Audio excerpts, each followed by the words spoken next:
Let us do NCERT examples. Example 6. In example 6 आपसे पूछा गया है state which of the following sets are finite or infinite. तो first part में आपको दिया है x such that x belongs to n and x minus 1 x minus 2 is equal to 0. तो अगर आप इस सेट के एलिमेंट्स देखें तो it will have only two elements. x minus 1 equal to 0 means x is equal to 1 and x minus 2 is equal to 0 means x is equal to 2. तो इसमें सिर्फ दो ही एलिमेंट्स हैं, तो this is a finite set.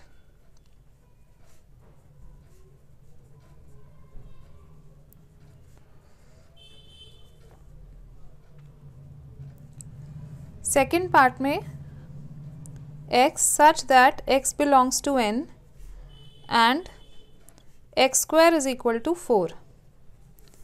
Now x square is equal to 4 implies x is equal to plus minus 2, but x जो है वो एक नेचुरल नंबर है, तो -2 इस सेट में नहीं आएगा. तो ये जो सेट होगा, सपोज इसका नाम अगर a है, तो a के जो एलिमेंट होगा उसमें सिर्फ एक ही एलिमेंट आएगा 2, क्योंकि x जो है वो नेचुरल नंबर आपको गिवन है. ओके, तो this is a finite set.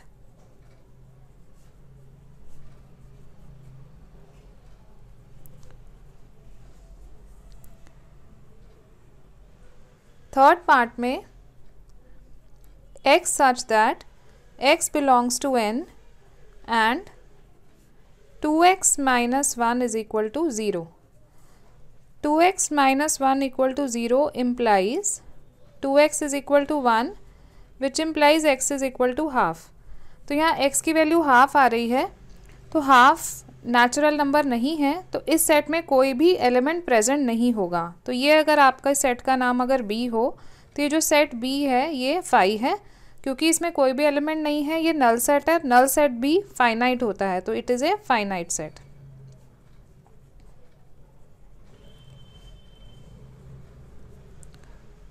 Fourth part में x such that x belongs to n and x is prime. x एक नेचुरल नंबर भी है और प्राइम नंबर भी है. x एक नेचुरल नंबर है और x प्राइम भी है, दैट मीन्स हमें सारे प्राइम नेचुरल नंबर्स लिखने हैं. तो ये सेट जो होगा इनफाइनाइट होगा. This is a infinite set. This is an infinite set, क्योंकि आपके पास infinite number of prime numbers होते हैं. As prime natural numbers are infinite. बहुत सारे नंबर्स आप इन्फिनिटी तक में कितने भी चूज़ कर सकते हैं जो कि प्राइम है.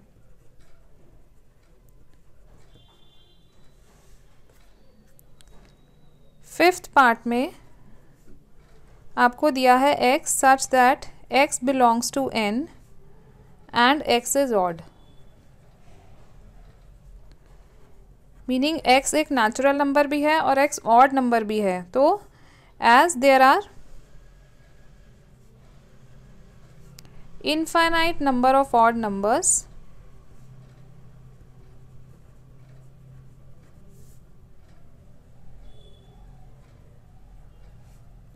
therefore this set is infinite, क्योंकि नंबर ऑफ एलिमेंट्स इसमें इनफाइनाइट होंगे. Okay, let us do question number 7. Example 7.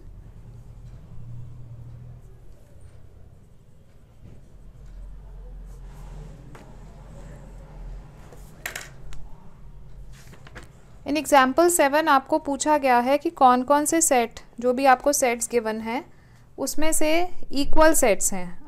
अगर हैं तो आपको रीज़न देने हैं. तो सेट ए जो है this is equal to 0. Set B आपको दिया है x such that x greater than 15 and x less than 5. तो हम ऐसा कोई भी नंबर नहीं सोच सकते जो कि 15 से बड़ा हो और 5 से छोटा हो. तो इसलिए जो सेट बी होगा ये नल सेट होगा, 5 के इक्वल होगा. C के अंदर आपको दिया है x such that x minus 5 is equal to 0, तो ये जो सेट होगा इसमें एक ही एलिमेंट होगा, that is equal to 5। Set D के अंदर आपको दिया है x such that x square is equal to 25। अगर x स्क्वायर 25 है तो ये किसके इक्वल होगा, -5 एंड +5। x की वैल्यू दो आएंगी, एक -5 और +5, क्योंकि दोनों का स्क्वायर 25 होता है। सेट E के अंदर x such that x is an integral positive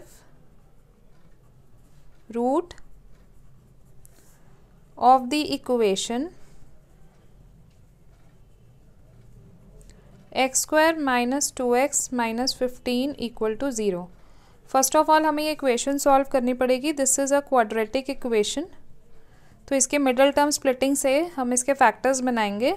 this implies x square minus 5x plus 3x minus 15 equal to 0, which implies x common x minus 5 plus 3 common x minus 5 equal to 0। तो x minus 5 into x plus 3 is equal to 0।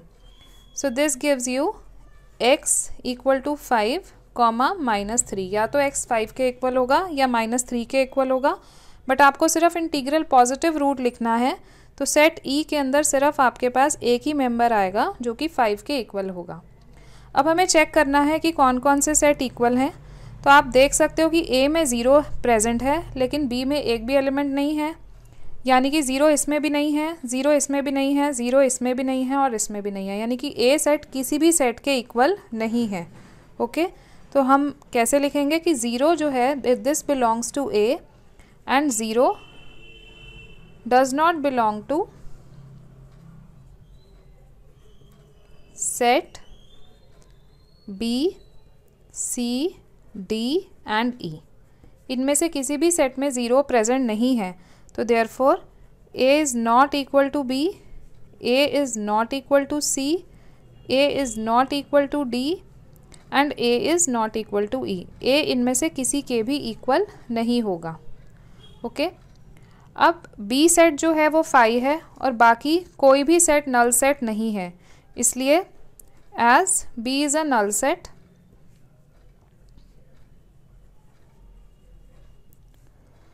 but there is no other null set present.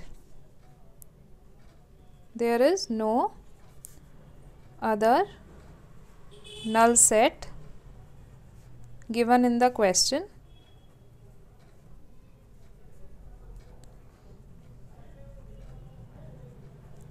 तो B जो होगा ये भी किसी के भी equal नहीं होगा, तो B is not equal to C, क्योंकि A तो हमने पहले ही लिख दिया कि A और B इक्वल नहीं है, दैट मीन्स B A के इक्वल नहीं है, and B is not equal to D and B is not equal to E। अब हम C पे आ जाते हैं। C में आपके पास एक ही एलिमेंट है 5 और 5 E के अंदर है, तो 5 और C और E जो हैं ये दोनों इक्वल हैं, तो इसको हम कैसे लिखेंगे, 5 belongs to C but -5 does not belong to C।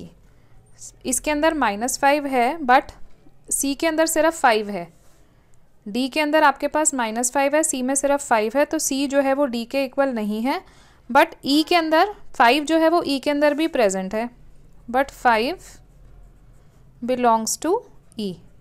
तो देयरफॉर जो C होगा वो D के नॉट इक्वल होगा एंड C जो होगा वो E के इक्वल होगा।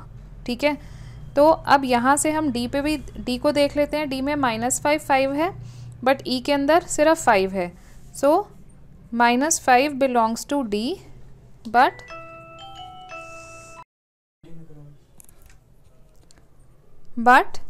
-5 does not belong to E, तो therefore D is not equal to E।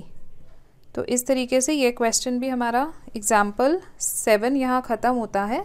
हमने सभी सेट्स को देखा, तो ओनली हमने देखा कि सिर्फ C और E जो हैं ये इक्वल हैं, बाकी कोई भी पेयर इसमें इक्वल नहीं है। So out of given pairs, only C is equal to E. Okay. Let us move on to example 8.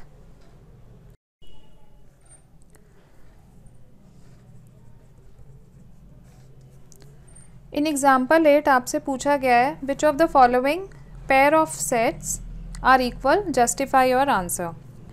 First part में आपको दिया है x, the set of all letters in alloy. तो x the set of letters in alloy. तो x के जो elements होंगे वो क्या होंगे, a, L, L, O, y. And यहाँ पर एक सेट दिया है b, the set of letters in loyal. The set of letters in loyal.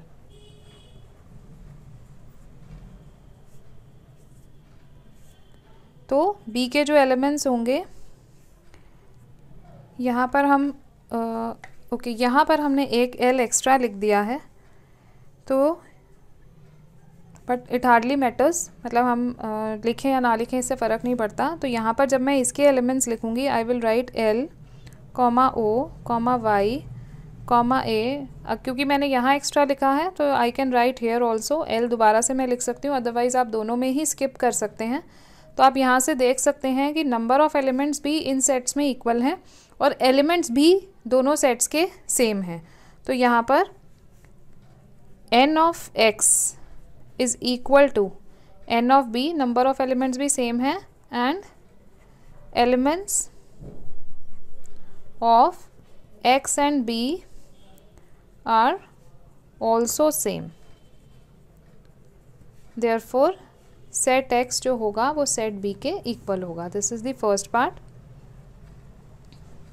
In second part आपको दिया है a, n such that n belongs to z and n square less than equal to 4. n z को belong करता है और n square जो है वो 4 से छोटा है. तो इसमें क्या आएगा, इसमें वो सारे आपके इंटीजर्स आएंगे, क्योंकि n जो है वो एक इंटीजर है जिनका स्क्वायर 4 से छोटा है. तो -2 4 से छोटा या 4 के बराबर है, तो -2 का स्क्वायर 4 हम लिख सकते हैं, देन -1 उसका स्क्वायर 1, देन 0, देन 1, देन 2. तो ये a के एलिमेंट्स हो गए.